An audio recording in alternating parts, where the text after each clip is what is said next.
Hello everyone, Niev here, and this is my June spiritual recap, my magical month of June. Here in front of me, I have my two spiritual tarot journals. This is my main one, and this is kind of my nightly/daily pull. All right, and both of these are Hobonichis. This is an A6 day free, and this is one of the weeks.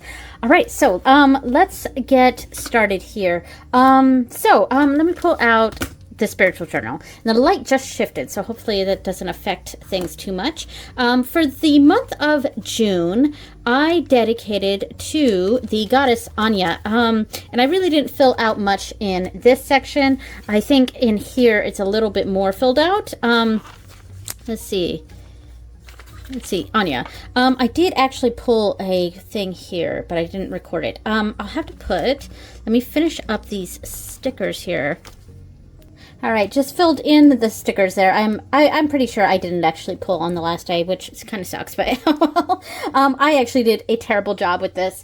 So the decks that I used for my daily pull, as you can see, these are Ogams, and there's more days with stickers than there are without. That basically means I did a terrible job remembering to pull daily pulls. But the deck I used is this one. I can't remember exactly what this is called. The Celtic tree.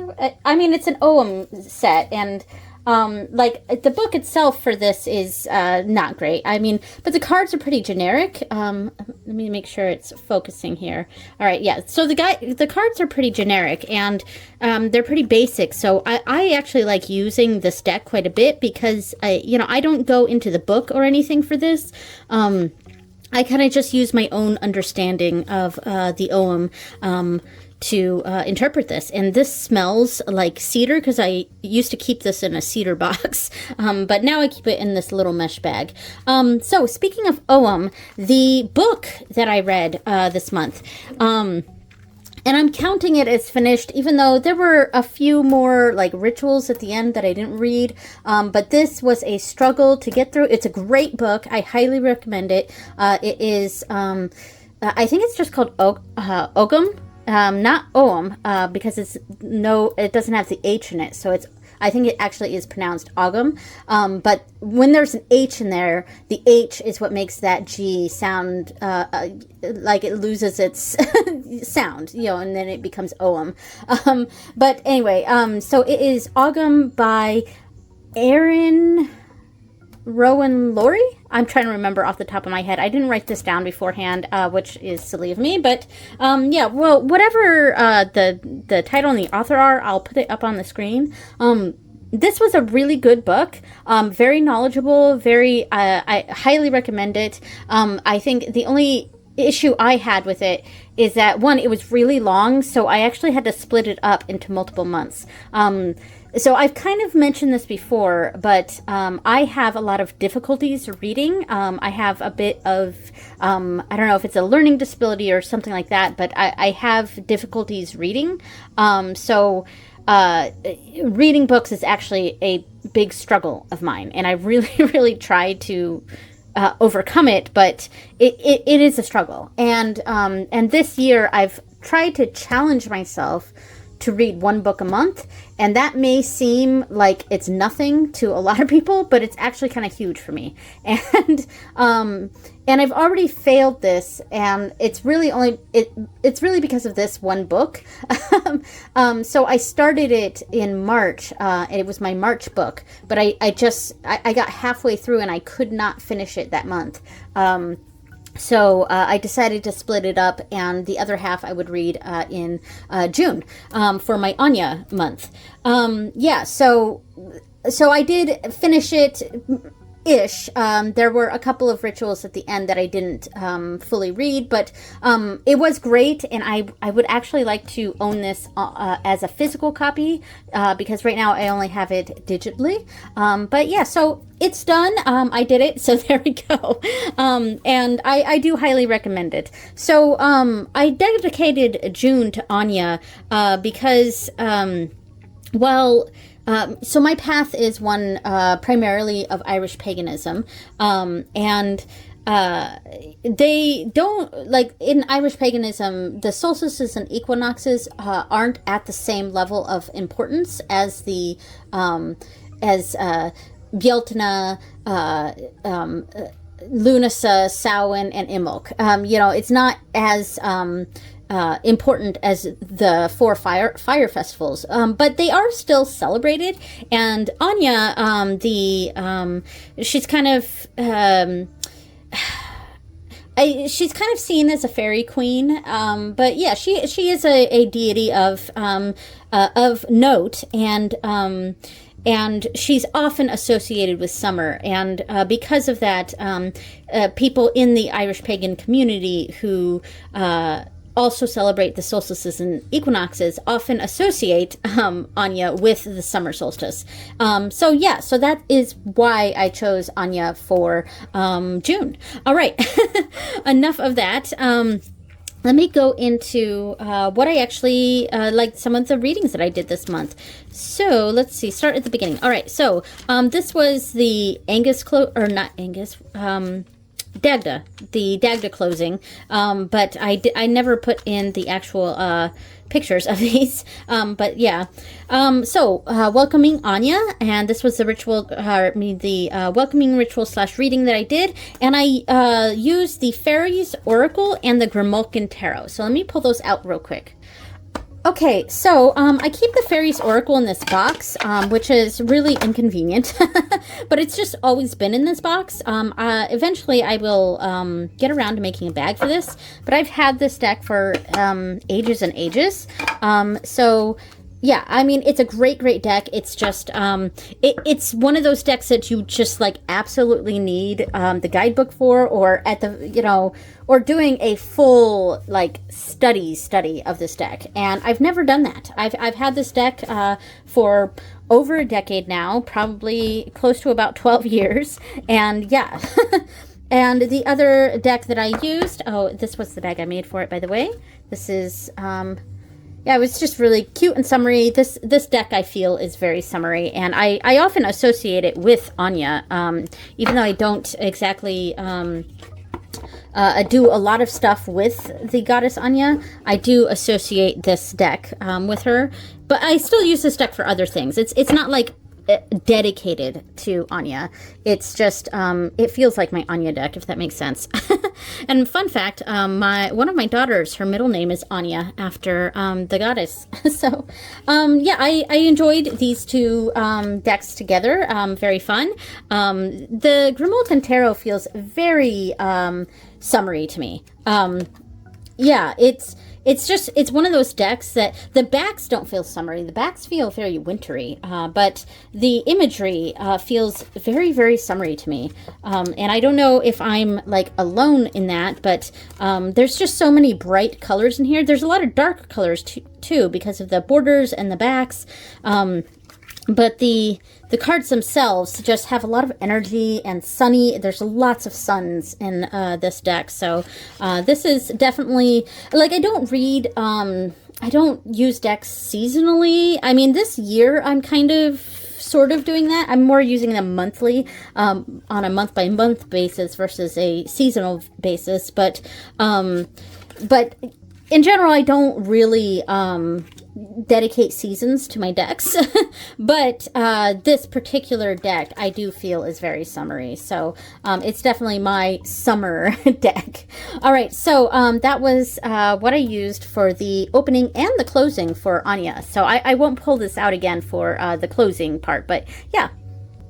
Okay, so then we had the new moon in Gemini, and for this I used the Fairies Oracle as my main oracle, which I won't pull out again, and I also used Wild Unknown Tarot, which is right here. Yeah, so the Wild Unknown Tarot is a it's one, I mean, I've talked about this a bunch before on my channel, but it's not one that I'm usually connected to. It's and I separating these the decks into like the month, like dedicating these months to certain things, is that it does allow me to think about what decks I'm using and to go through and pick out some of the decks that I almost never use. And this would happen to be one of them. I mean, I do really like the artwork in this. It's stunning. I love all the black and white and the rainbows accents and stuff. And I really tapped into that with the bag here, of course. Black and white, and then like with pops of rainbow, and you know it is a bit of an animal deck, so there we go. And the Wild Unknown Animal Spirit Oracle, which I actually like a lot more than the tarot. The bag looks just like this, except it's got a cheetah on there instead of a zebra. But yeah, so I made them to match. Yeah, so this deck though, I don't know. It's one of those tarot decks. Like I like. There's a lot about this deck that I really like. I like the cardstock. This is probably one of the first iterations of this deck. Probably around the first or second edition of this deck that was mass market. Yeah, there's a lot about this deck that you'd think I would really like, and I do like it. It's just. I've just never really been able to fully connect with this deck for some reason, and I enjoyed my use. Like when I pull it out and use it, it's like, yeah, I enjoy it. I enjoy looking at the pictures, and yes, I can get some symbolism and meaning out of some of these cards, and I can understand for the most part what it's saying. But I don't know. There's something about that's not exactly connecting to my soul. Does that make sense? If you believe in a soul or energy, whatever you want to call it, because I actually felt a little weird saying soul. That's not a term I usually use, but you understand what I'm trying to say here. So yeah, I always go away from a reading with the Wild Unknown feeling, yeah, that was fine. Yeah, that was okay. But it's not something I ever like think about, like, oh man, that reading was so deep, or that really hit me, you know. I just don't have that with this deck for some reason. But anyway, and I did enjoy it for my reading for this. So yeah. All right. So that was the new moon in Gemini. Okay, so the next one was the first quarter moon in Libra. Yeah, and I used the Moon Crystal Tarot. This is a Sailor Moon themed tarot deck. And yeah, I'll just show a few cards. And I do love this. Oh, crap. I grabbed the Wonder World Tarot, not the... I grabbed the wrong deck. Like, I was even, like, totally grabbing this thinking, oh, yeah, you know, Moon Crystal Tarot, Sailor Moon themed deck, even though this is obviously Alice in Wonderland. Like, I don't know what's wrong with my brain. I did not use the Wonder World Tarot this month, or for June. I used the Moon Crystal Tarot. Oh, I don't know why I did that. But anyway, so yeah, this is a Moon Crystal Tarot. It is a Sailor Moon themed tarot deck, and let me make sure I get all the cards out. All right. Love this deck. And here's the bag, of course. And there we go. Yeah, I mean, there's not much I can really say that I haven't already said before of this deck. I always enjoy the readings from this. And I understand mostly the characters in this deck. There's some, like, I wish the guidebook, well, there wasn't a guidebook because this is independently published. It's, there was a PDF guidebook, but it just had generic meanings of the cards and didn't really talk about Sailor Moon at all. And that, excuse me, and that's what I would have been interested in. Because obviously this is Usagi here, but some of the characters I'm not quite sure. Some of them most of them I know, but some of them I don't know.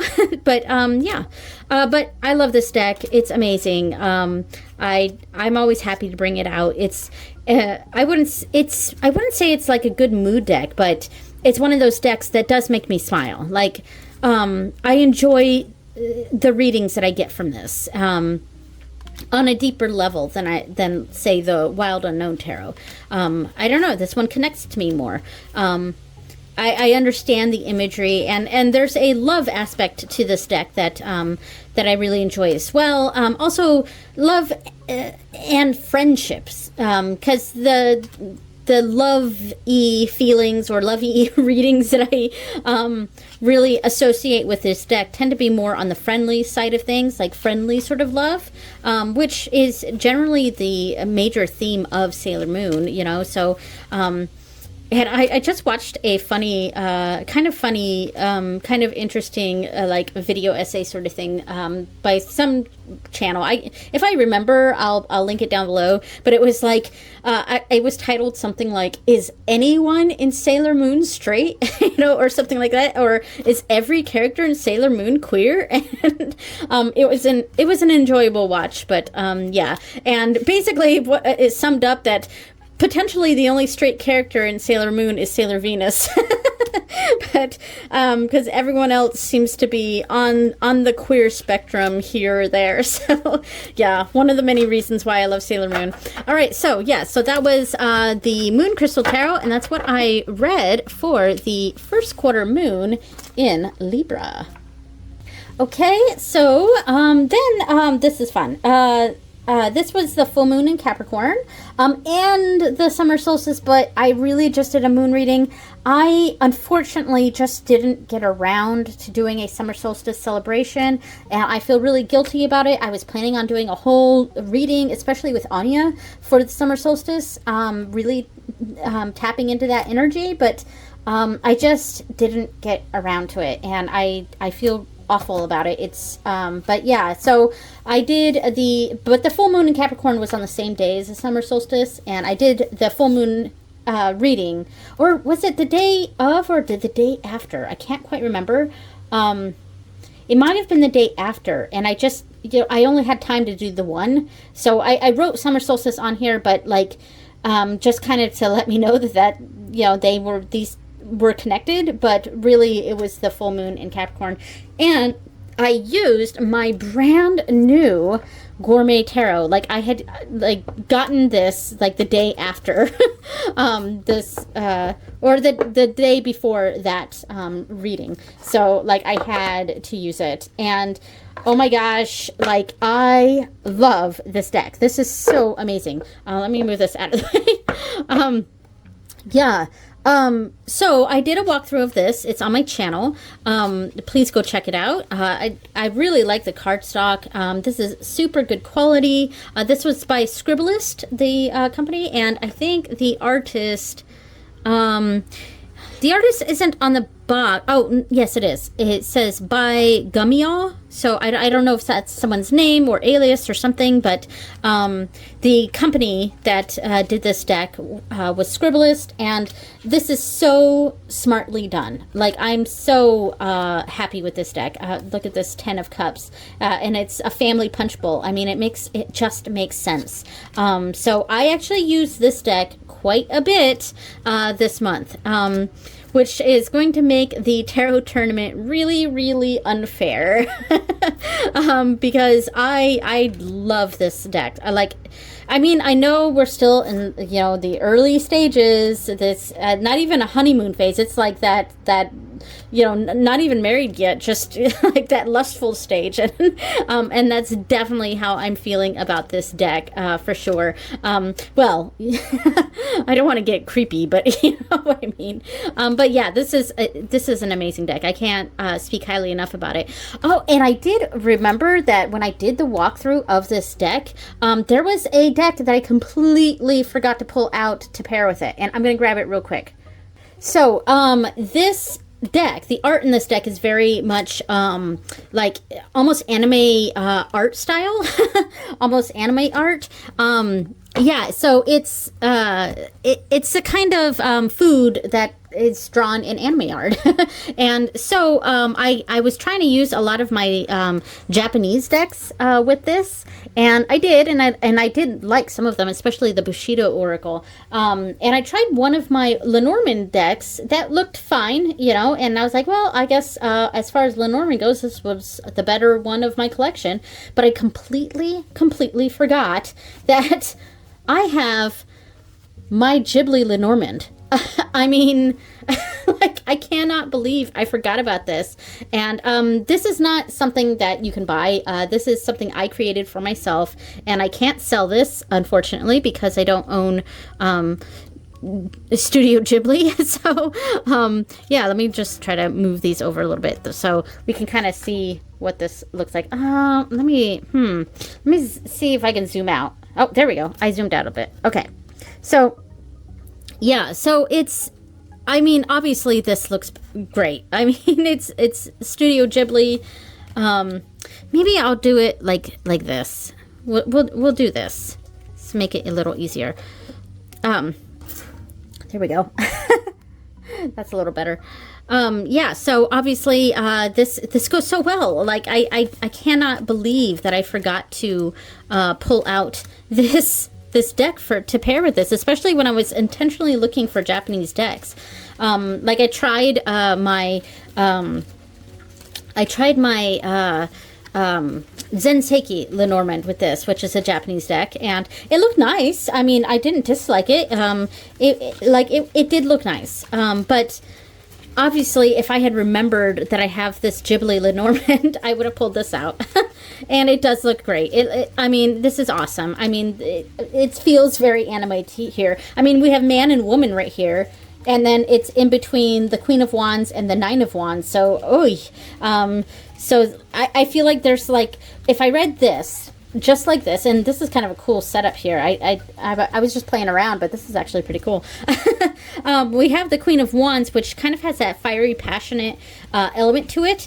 And then we have man and woman, so possibly a relationship, and there was, maybe she was really angry about something, really passionate and angry about something, and they're trying to recover from it now. The Nine of Wands, that sort of wounded warrior, maybe the one of the partners, I mean, this is very gendered here, but so we could say a heteronormative marriage here or relationship, but you know, honestly, the people cards in Lenormand can be either or, and I have alternative cards that are not as gendered for this deck, but currently this is what I have in here. And both of these are from Porco Rosso, from the Ghibli Studio Ghibli. But yeah, so I guess that's kind of how I would read this. Like, we have a relationship problem here going on, and one person had fiery emotions and really was able to express a lot, and there's potentially some hurt, but it's not over with. Like, it's coming back from something that was hurtful. So that's kind of my initial understanding of this. But yeah, so here's a little mini reading here. Oh, this is a sad card. That's from Grave of the Fireflies. And I think this is Coffin, the Coffin card. So that's, and oh my gosh, and with that, oh my god, these two decks go really well together. Yikes.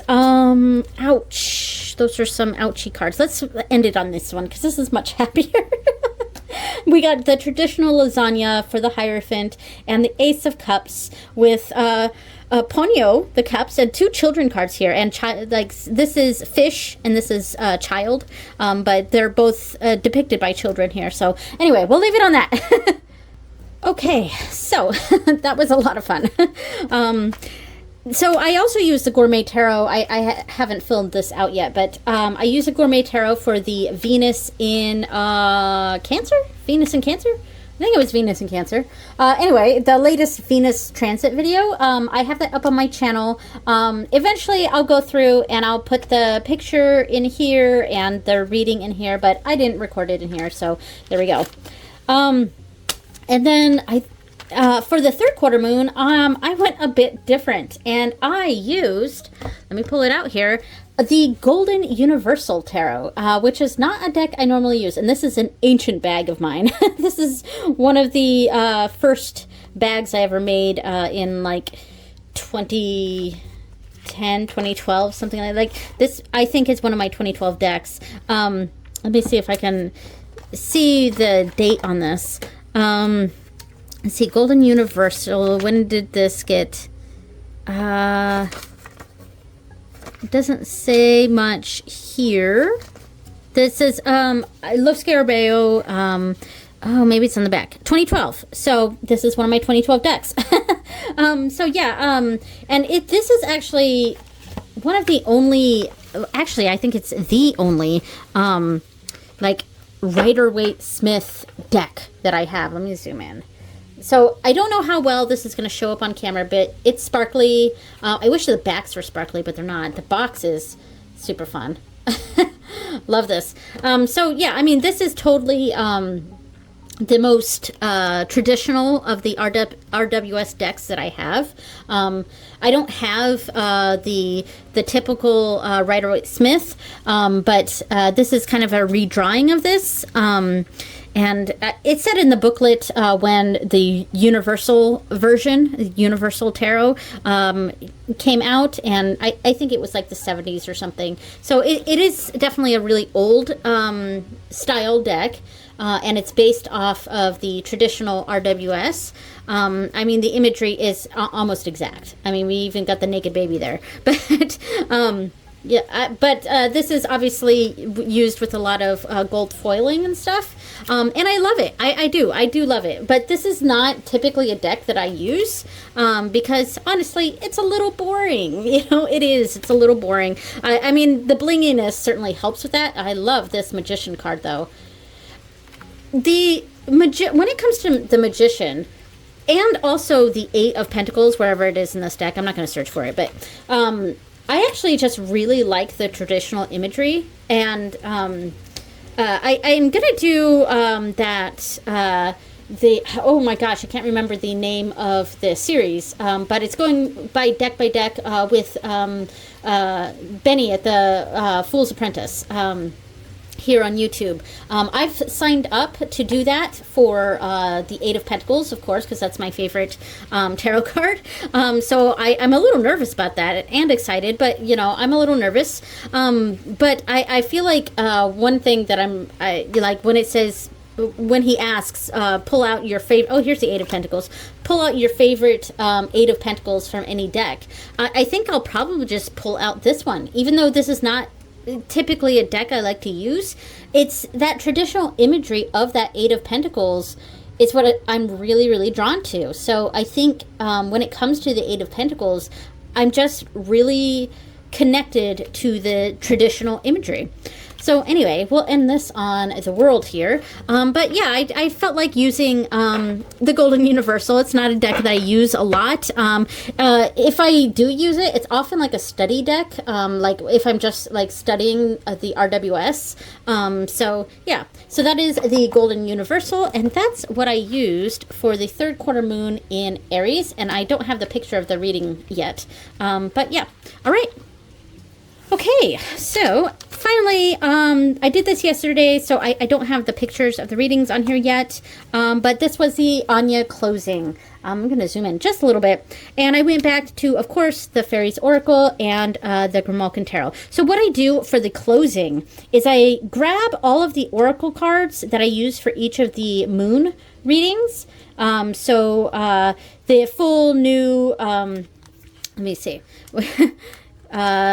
We started off with a new moon in this month. So new moon, the first quarter, full moon, and third quarter. I pull out all of the oracle cards that I pulled for each of those. And then I ask Anya what lesson I was supposed to get from that oracle card during those readings. So like for this one, Lastia, Moon's daughter, for the new moon. That was an oracle card I pulled.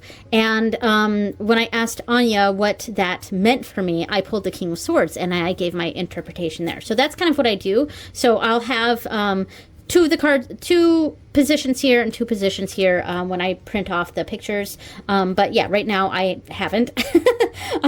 So yeah, and I did enjoy this reading. Oh no, I just decorated this one for, spoiler alert, July I've dedicated to Ceridwen, the Welsh goddess, and I just colored all of this, but it looks like it bled through a little bit, and I'm a little bummed by that. That's sad. Anyway, so that was that one. Oh, let me go to the end real quick. And I listed all the decks that I used. There's one on here that I haven't gone over yet, and that is because it's in my other book. Yeah, and I also forgot to add the Celtic Tree Oracle, or whatever it called, the Ogam Oracle. I'm just going to call it Ogam Oracle. Ogam Oracle. And I put the Oracle decks in blue and the Tarot decks in black so that I know.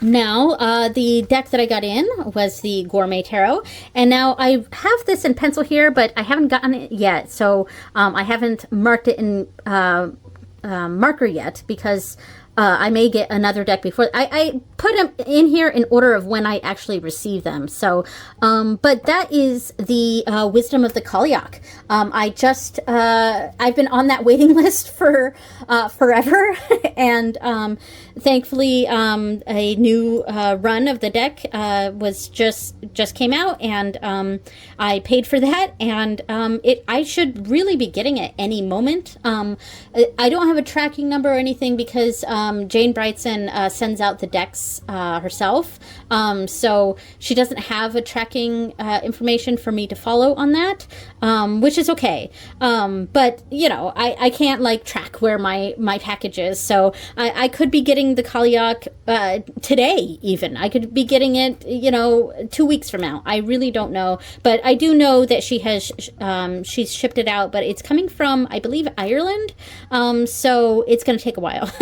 And it may get stuck in customs, you know, things like that. But yeah, so that's what I'm expecting. I did just buy another deck on Amazon, so I may be getting that one before. I don't know.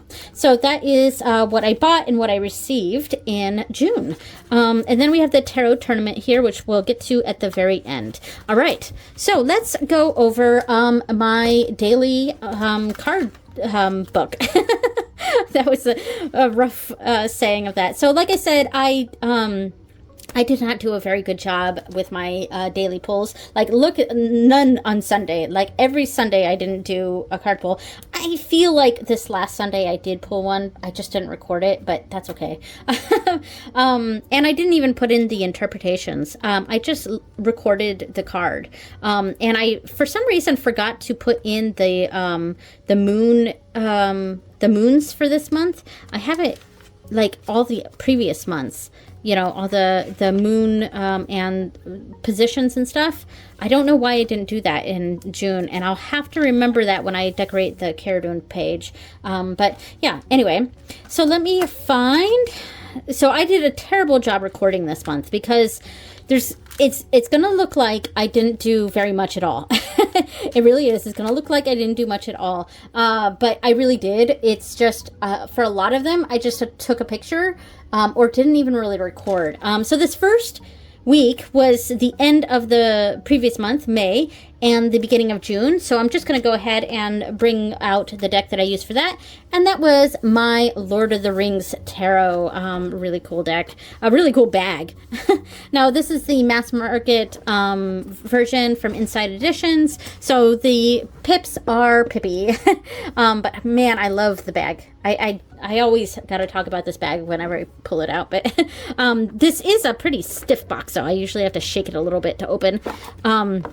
Now, this is a pip deck, and a lot of people complain about this deck, or pip decks in general, or the Inside Edition decks, but I actually don't mind the pips in this. They're not as lazy as other pip decks. I hate the little guidebook, though, because it's like this pull-out thing, and I mean, it's ridiculous. I hate that. I really would have preferred just a booklet, but it is what it is. Yeah, I'm just gonna hold this deck and talk about it. I really like this. I love this art style. The kind of woodcut looking art style. I really enjoy that. This is upside down. Yeah, and I mean, you can see the pips are pippy, but I don't know. There's something about the energy of this that I just really like. And I also want to get the other decks that are in this style, that Inside Edition Insight Edition has. Like the Dark Crystal Tarot is really nice, and it's got that same sort of style. The Labyrinth Tarot is just like this. I bet it's going to be pretty similar to this one. Oh, some of these are upside down. What did I do? All right. I don't read reversals, so... I also like to shuffle this deck. It's a nice shuffler. The cardstock is pretty good quality. Like, it's thin and bendy, but it doesn't feel like it's going to fall apart or anything. In fact, that Universal Tarot, this is pretty flimsy cardstock, like super flimsy. It's that old style Los Scarabeo cardstock. Llewellyn's cardstock used to be like this too. Like, it's super thin, and that used to be how most of our decks were. Another upside down card. I really did a number on this deck.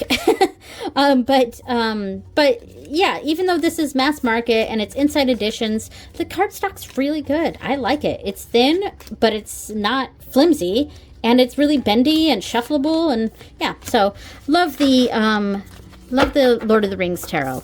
And my husband loved this too. Oh, and I forgot to mention with the I'll mention it in a moment.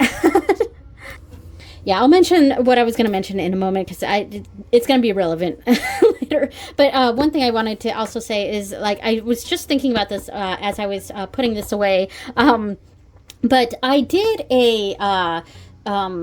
one of my I've been doing pick-a-card readings on my Instagram every Tuesday, like for Tarot Tuesdays. And lately they have been pick-a-cards. Every once in a while I just don't record a pick-a-card, so I do just a tarot post of some sort. But yeah, but one of the weeks I did a Star Trek themed reading, and I'm trying to decide if I want to put the clip in or not. So it's square. It's a square clip. But yeah, so I'll go ahead and put in just the intro clip, and yeah, so you guys can enjoy my silliness. Hi everyone, Niamh here. Do you want a Star Trek themed tarot reading? If so, it's time to pick a card. Also, live long and prosper. Space, the final frontier. Anyway, wasn't that fun? So if you and those the pick-a-cards I do are not timed, so you can do them whenever. So if you're interested in picking a pile from that pick-a-card, go ahead and go to my Instagram. Maybe if I remember, I'll put the exact link of that particular reading in the description. I've really got to remember to do that, because I'm terrible at that sort of thing. But anyway, I think I might want to do one with this Lord of the Rings tarot, like doing a Lord of the Rings themed. I don't have Lord of the Rings outfits, but I do have like medieval garb, because we used to do some of the Society for Creative Anachronism stuff. So my husband and I do have some of that kind of stuff, and we enjoy Ren fairs and all that jazz. But yeah, so maybe I'll dress up in something like that and do a Lord of the Rings version. All right, so the next week, this looks like I did nothing, but I know that I did a couple days. I just didn't record it, and I used the Everyday Witch Tarot for this one. So I'll pull this out real quick. We've all seen the Everyday Witch. Very cute. Love this deck. It's just an easy reader. It's a lot of people have a problem with the world that this deck seems to take place in, because it's kind of a mix of different worlds, because we've got a motorcycle here, and then other cards feel almost like medieval, or something like that. And I think that's really jarring for a lot of people, but it's really not for me. It does not. I don't know. I understand it. There's something about this world that I just totally get. It's got that silly, not serious witch vibes, but it still works. It's more of a playful witch vibe. Very magical, very silly, very, I don't know the adjective I'm trying to look for, but very playful. It's got a playful quality to it, and it's I like that it's not quite set in a world that we would think of. Like it's kind of a mix of our modern world and some other sort of fantasy type realm, and I kind of like it. It makes me think of the Piers Anthony series, the Xanth books. And one of the few books I've been able to read. Like I read like probably like the first 5 of those. Like I never went that far into that series, but it's one of the few fiction books I've been able to read, because some of them I am able to read. It's kind of hit or miss, but it's usually a miss. This is the laziest card in the deck, and it's probably my least favorite. I think it's everyone's least favorite card in this deck. But yeah, in general, I like this deck. I really like the cross of worlds. It really makes me think of the world of Xanth, one of the few book series I've actually been able to read. So yeah, I like it. But even though, like, I know I did some readings that I just didn't record in here, I didn't do very many, and so this I hardly used it this month, but I did use it, so here it is. And I don't really record like the. I guess I should start recording the whatever decks I use for the picker cards. Why will you not go into this bag? But because I didn't pull out like the Star Trek tarot that I used for one, and I did a gourmet tarot, and I actually just filmed the one that's going to go up. Well, it's going to go up today. I'm filming this the day before that this is going to go up, and the pick a card, it's going up on a Tuesday. So it's the pick a card for Tuesday, which will be today when this goes up, is I'm using the Grimoken Tarot with that one. So yeah. All right. So then I used the Moon Crystal for this, and I think this is pretty accurate. I think there were 3 days that I didn't do. So there we go. And this, I actually did this whole page. I just need to go through and fill this out because, especially since I did every single day this week, I just didn't record it.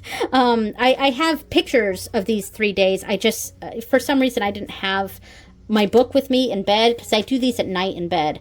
But I used the Gourmet Tarot again because this was the week that I got it. So yeah, and this was what I was going to talk about when I was like, oh, I forgot to mention this. When I use the Gourmet Tarot this whole week, I pull out 3 cards, and it's always the same sort of thing. It's what message do I need to hear right now, and I give those readings to myself at night in bed. I do that while my husband writes in our couples journal. Every night we write a loving note to each other, or talk about our day. It's very sweet.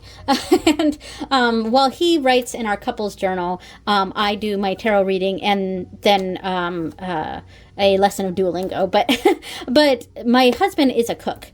And so another reason I love this deck is it kind of makes me think of him. And he's the one who encouraged me to back this deck, and that tells you something, because because I showed him this deck when it was on Kickstarter, and I was like, oh my god, check out this deck, it's like anime food art, and he was like, you seriously need to back that.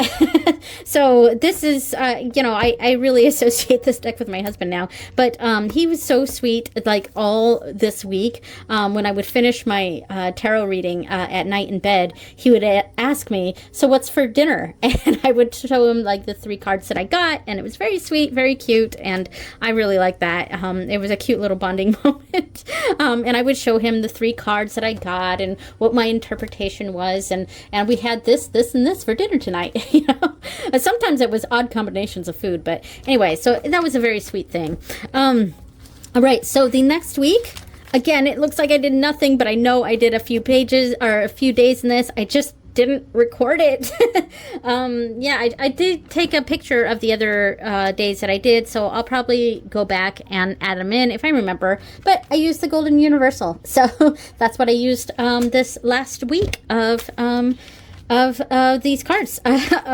yeah. And then this is the beginning of this week. I just decorated this. This is for Caradwin, and I'm starting off this month using the Star Tarot. And I actually have it right here. I'm not going to pull it out, but this is not a deck I like at all, but I am kind of forcing myself to use it. And it's also going to be what I use for my opening ritual reading for Caradwin. All right, so that was all the readings that I did. I also want to mention a series that I'm doing on this channel now, and I know a lot of people are not going to be interested in this. I know this is going to be boring for people, but I'm interested in this, and I'm really excited for this series. It's a deep dive study of the Rujin Kado, and that means Dragon God cards.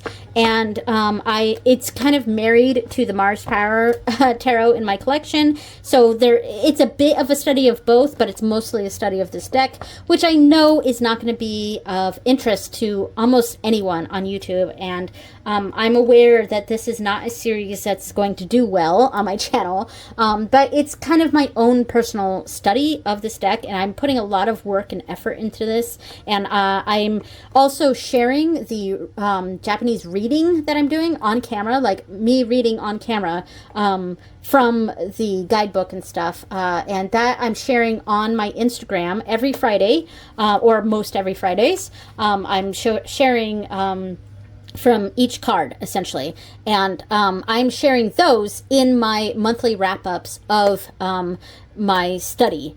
So I'm going to be doing 3 or 4 cards per month. Yeah, so so the next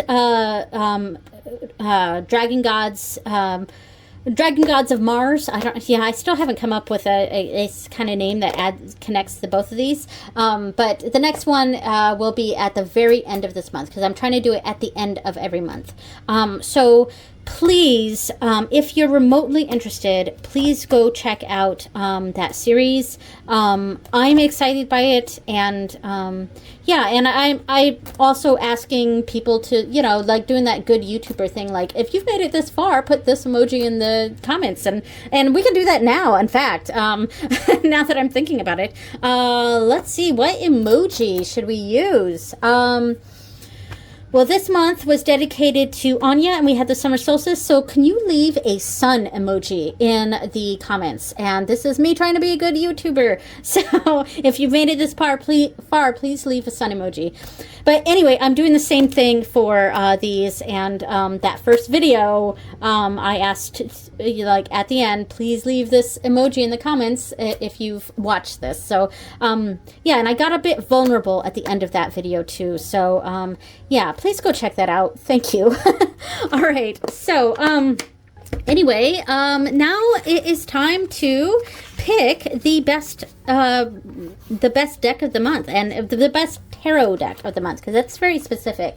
It's not, I'm very specifically having, it's my tarot tournament. It's not oracle tournament. It is tarot tournament. So I think it is a no-brainer for me what my favorite deck was this month, and I think you all know what it is. It's the Gourmet Tarot, and I know it's completely unfair because I just got this, so it's totally unfair, but like I can't deny that this was clearly my favorite deck. So Gourmet Tarot. All right, so we've got January, February, March, April, May, and June. So now at the end of July, we're going to be picking out between these two which one I liked most. So, all right. I think that's it. I don't think there's anything else I needed to add to this or say. I'm going to do my Caradwin opening pretty much right after this. I don't film these readings or anything, so they're just kind of personal. But yeah, thank you so much for watching, everyone, and I will see you next time. Bye!